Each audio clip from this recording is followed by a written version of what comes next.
Hey guys, welcome to frugal.photo. I have another box that just came today. Let's check it out.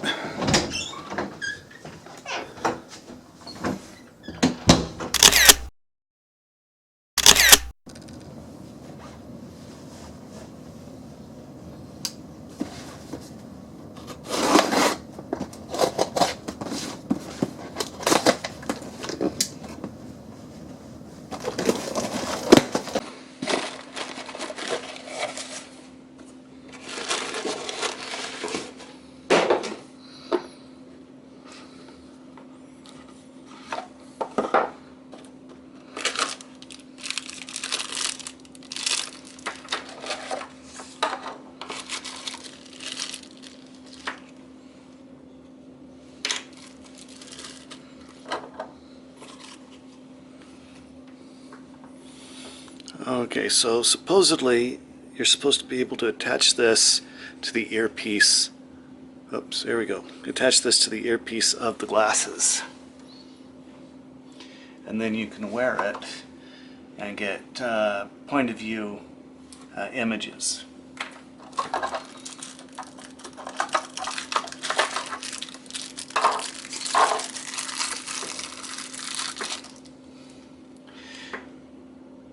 That is how big it is.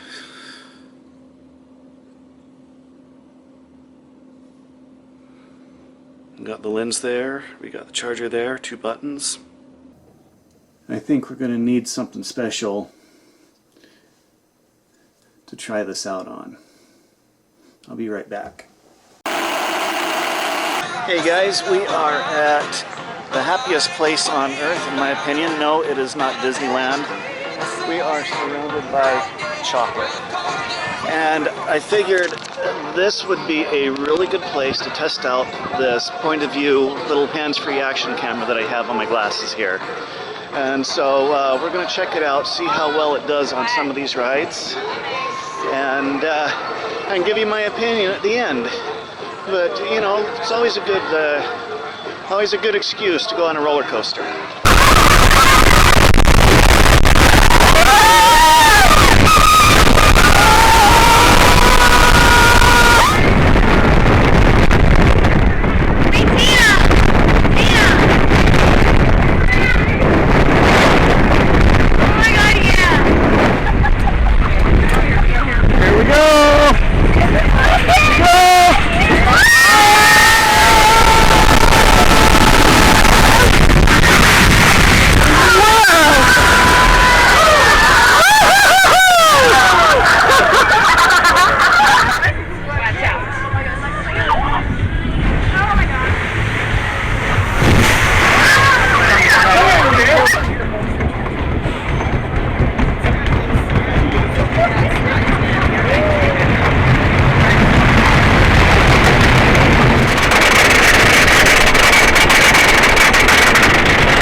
Oh, I forgot it's one in this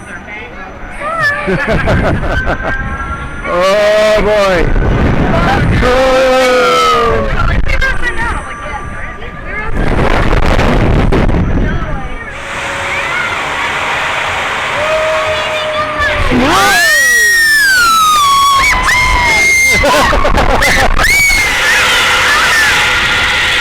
Wow!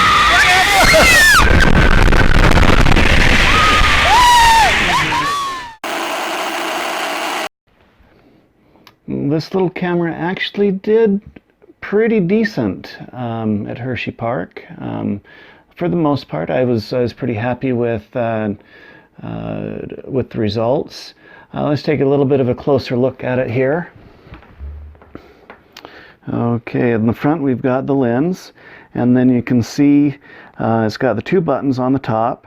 The button closest to the lens, if you do a long press,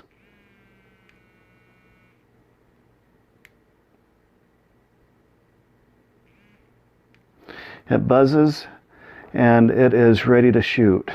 and then another quick press, and it is recording video now. And that's all there is to it. Press again, and it turns off. Now the second button, you do a short press, and it takes 3 photos real quick in a row there. And that's it. If you long press on the second button, it gives you 3 buzzes. Now it is recording audio only. And then you can hit that button again to turn that off. And then turn off the whole camera. You do a long press on the front button. It gives you a nice long buzz to let you know that the whole thing is turned off. And that's really all there is to it. There is no Android or iOS app to go with it. Very simple. Now there's a couple of things that I don't like about it. First one should have been fairly obvious in the videos that I recorded, and that is the timestamp. And you can see that right here. I found absolutely no way to turn this thing off.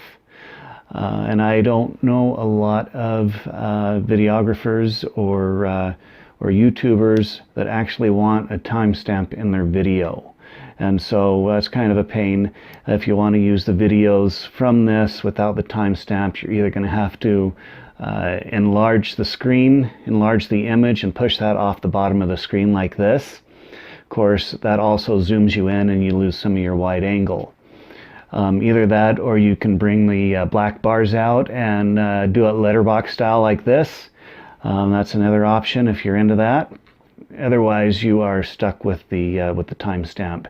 I believe this was marketed and meant to be used more as a spy camera, and I suppose they want that timestamp in there for documentation. The other issue is if you want to set the time on this thing, is kind of a pain. You pull the micro SD card out, put it in your computer, and open a text file like this. And then you have to go in and you have to change the time by hand, pull it out of your computer and put it back in the camera, and then as long as your camera has power, it's going to keep your time up to date, at least in theory.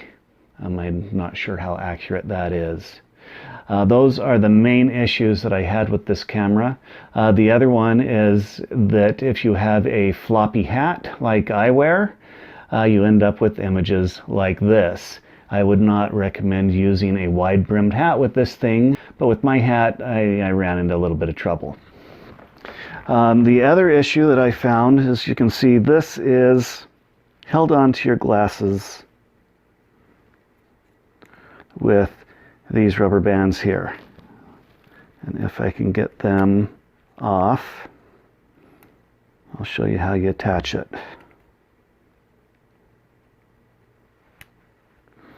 Okay, and then you just have your glasses here. You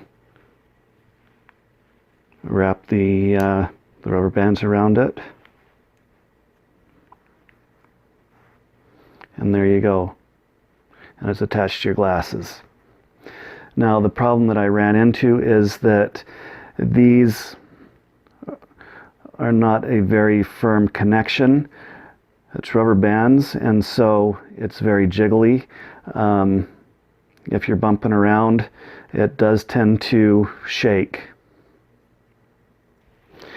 The other issue is that this is attached to your head.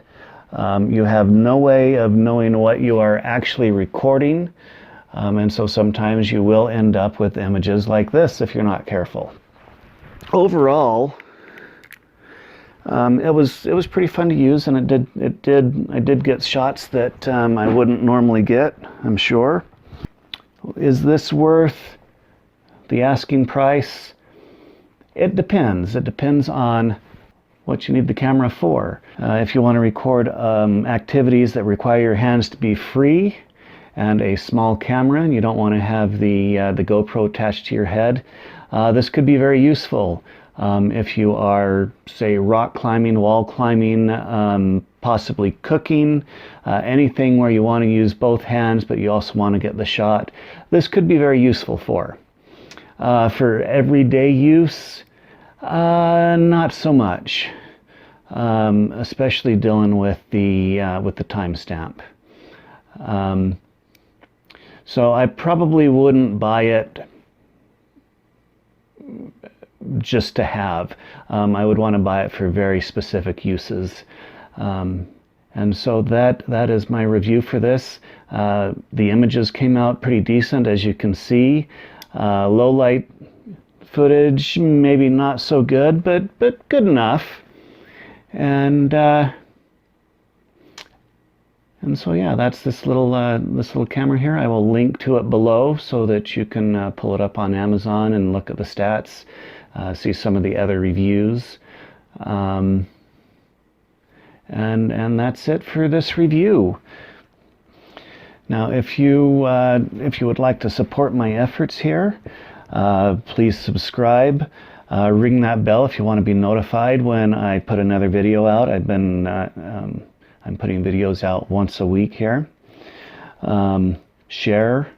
Let your friends know about this if you think they might be interested in it, or if you don't. Either way.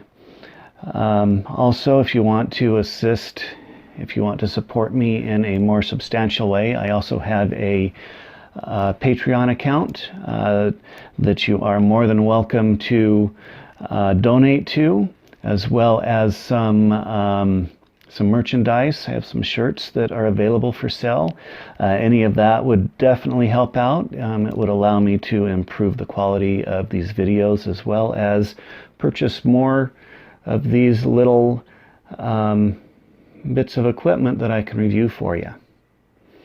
And so anyway, that is it for this video. I will see you all in the next one.